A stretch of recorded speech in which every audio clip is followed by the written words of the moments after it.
Legal action awaits chemical waste culprits. Malaysia and Singapore Attorneys General to continue talks on water price.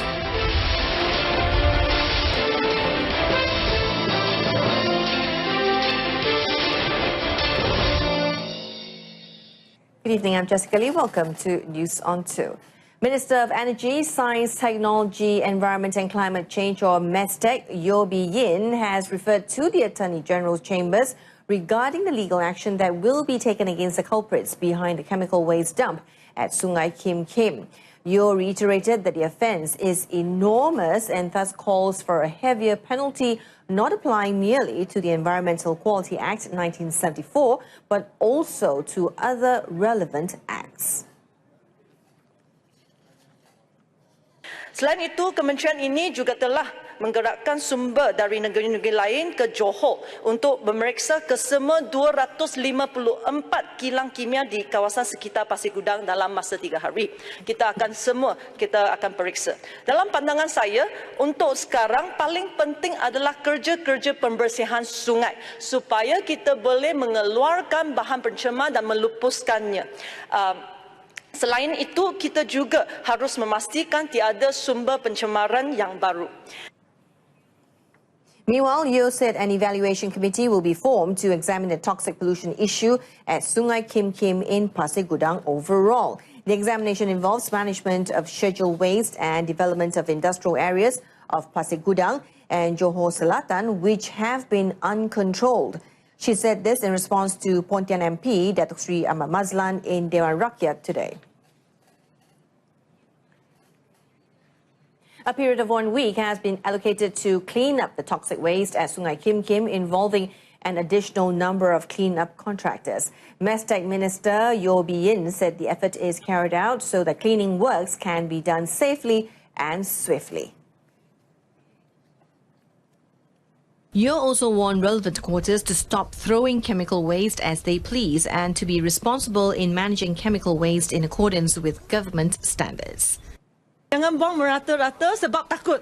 Segera takut pegawai pergi. So ini yang sangat penting. Saya menyeru bahawa kita tidak, yang pengusaha-pengusaha yang ada sisa terjadual ini tidak membuang, ya.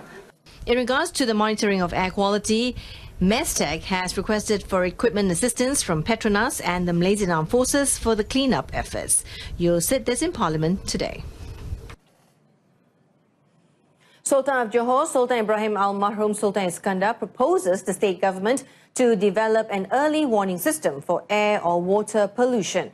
He explained that such a system would let authorities give an early warning to the residents. Sultan Ibrahim said with the early warning system, residents can also make preparations while emergency teams or authorities could have a head start. His Majesty said this to the Royal Press Office today in reference to the current air and river pollution situation in Pasir Gudang. Sultan Ibrahim also wanted a special committee set up by Menteri Besar Dato' Osman Sapian to draft standard operating procedures or SOPs for all to ensure that such incidents are not repeated in the state. His Majesty earlier visited the Pasir Gudang fume inhalation victims in the Sultan Ismail Hospital or HSI. On another note, Sultan Ibrahim pledges 1 million ringgit to boost the authorities' efforts to address the chemical pollution crisis in Pasir Gudang.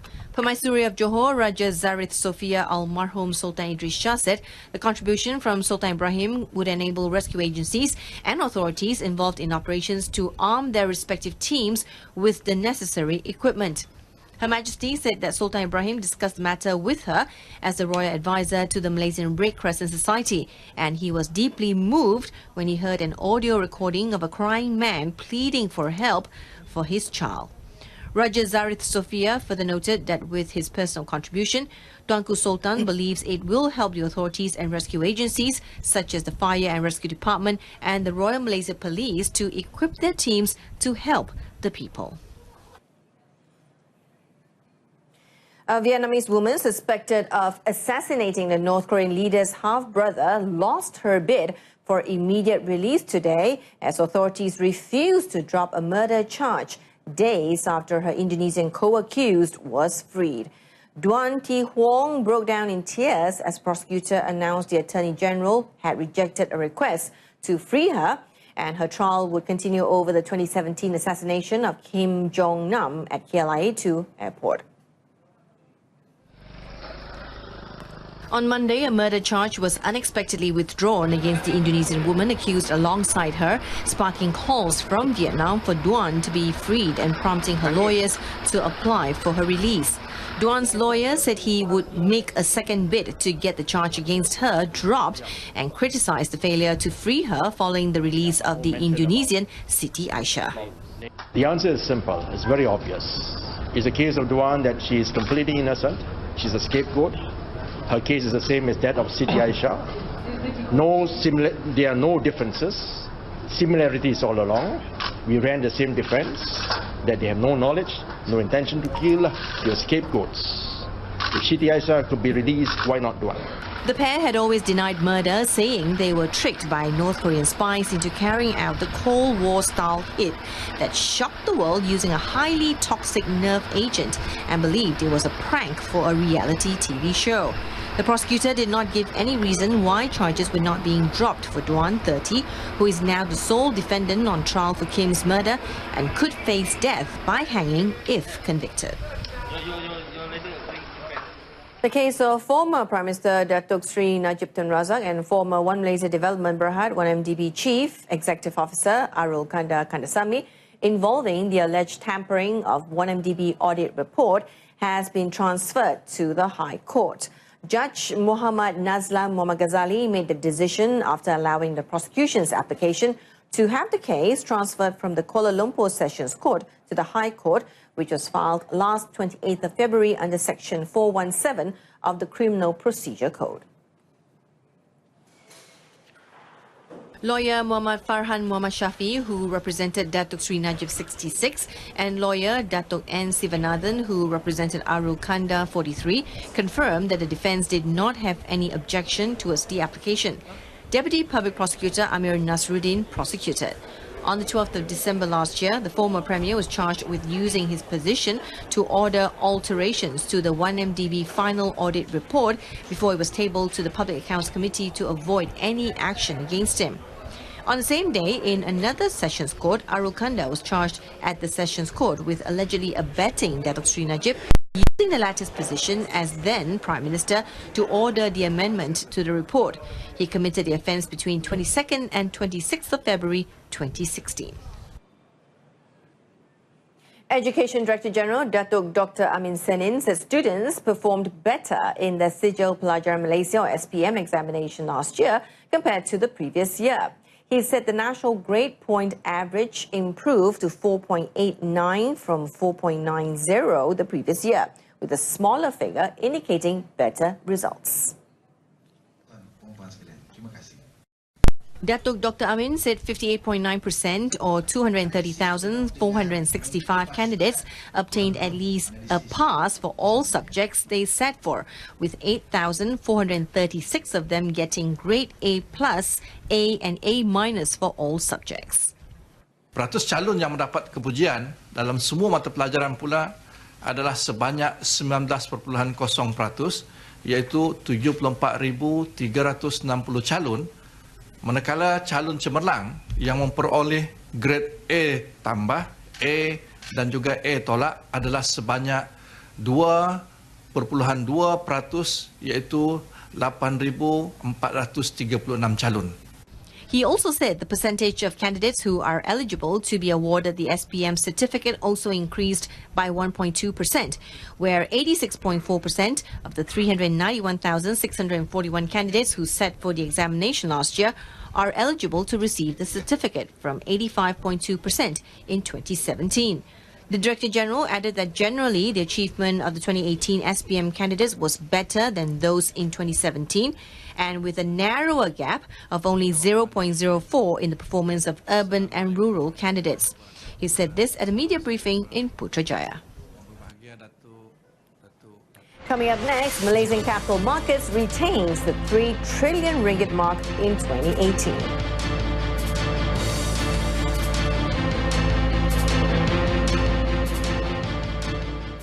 The Attorneys General of both Malaysia and Singapore will continue discussions to better understand each other's position on the right to review the price of water. Foreign Minister Datuk Saifuddin Abdullah said the discussions between the two Attorneys General will be with the view of finding an amicable way forward.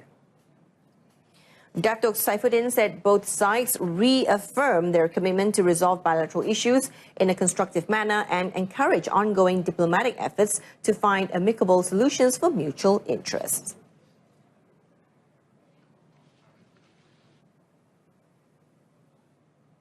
We also reaffirm our commitment to resolve bilateral issues in a constructive manner and encourage ongoing diplomatic efforts to find amicable solutions for mutual interests. We also discussed the 1962 water agreement.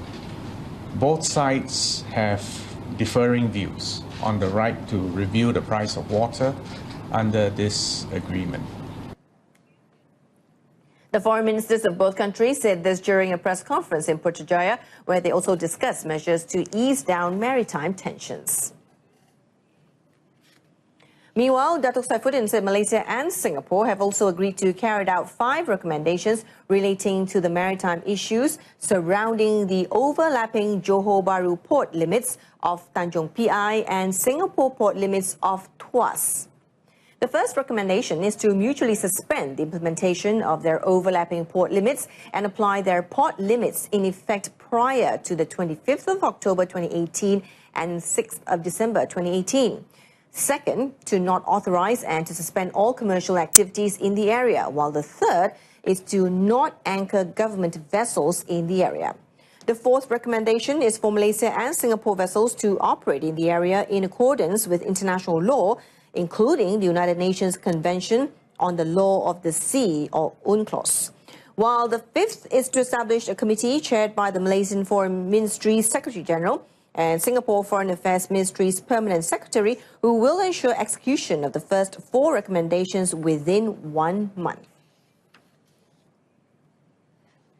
Now, a special committee will be established to examine and review the recruitment of foreign workers in the wholesale and retail sector. Domestic Trade and Consumer Affairs Minister Datuk Saifuddin Nasution said a working paper is being done which will be under the chairmanship of Home Affairs Minister Tan Sri Muhyiddin Yassin and Human Resources Minister M. Kulasegaran to be finalised soon.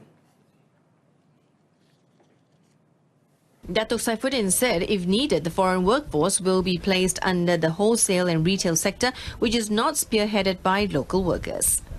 Saya telah membawa kepada jawatankuasa Kabinet berkenaan dengan pekerja asing dan kemudiannya diwujudkan sebuah jawatankuasa dan syiar daripada jawatankuasa ini adalah supaya kerajaan menyemak kembali dan tanggungjawab kami sekarang adalah untuk menyiapkan satu kertas bagi dibentangkan kepada jawatankuasa Kabinet yang dipengusikan bersama oleh Tan Sri Muhyiddin dan Menteri Kulasegaran untuk dibincang dan dimuktamadkan.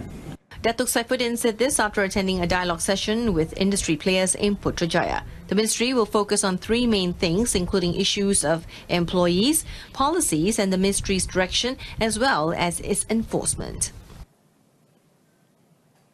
Deputy Prime Minister Datuk Sri Dr. Wan Azizah Wan Ismail said the night curfew for children under the age of 18 cannot be implemented yet due to various factors.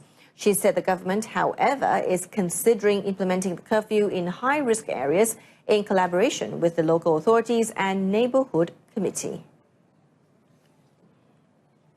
Ianya belum sesuai di atas beberapa faktor. Ibu bapa tiada di rumah kerana melaksanakan lebih daripada satu pekerjaan bagi menampung kos sara hidup, jadi mereka tidak ada untuk memantau kalau anak mereka keluar. Terdapat juga keperluan untuk kanak-kanak berada di luar rumah di waktu malam seperti kelas tuition, aktiviti sukan dan agama di surau, dan terdapat kanak-kanak yang bekerja bagi membantu penyara keluarga daripada segi sosial ekonomi seperti yang dibenarkan oleh ILO, International Labour Organization, bagi kanak-kanak berumur 15 tahun ke atas. Datuk Sri Dr. Wan Aziza, who is also the Women, Family and Community Development Minister, said this in response to Wangsa Maju MP Datin Paduka Dr. Tan Yee Kiew during a question and answer session at Dewan Rakyat today. Citing an example, the Deputy Premier said Iceland has implemented the curfew policy, which is monitored by parents with minimum involvement from the government.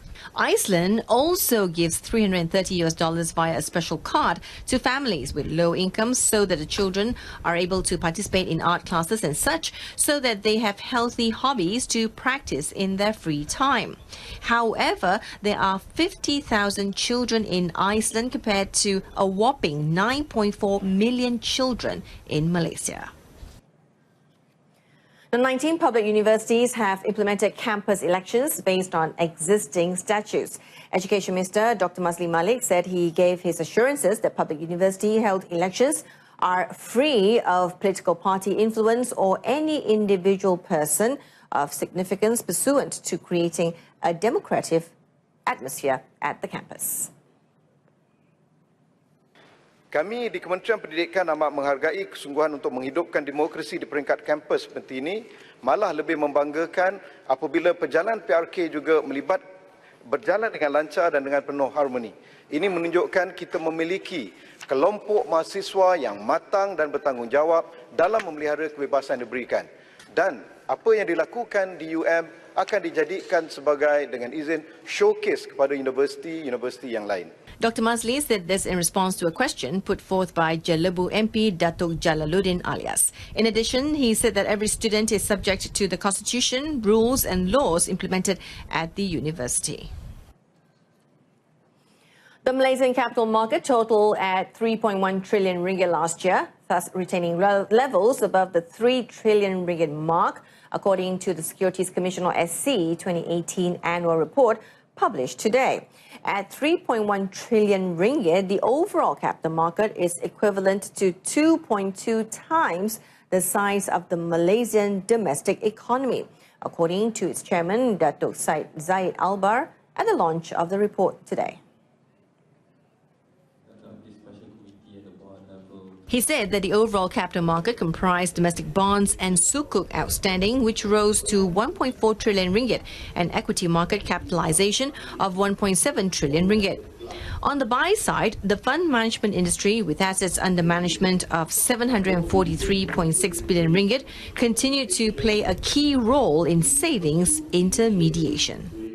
We expect our capital market to remain to be resilient and orderly. Our macroeconomic fundamentals is still strong, and our domestic liquidity and robust capital market infrastructure is still there.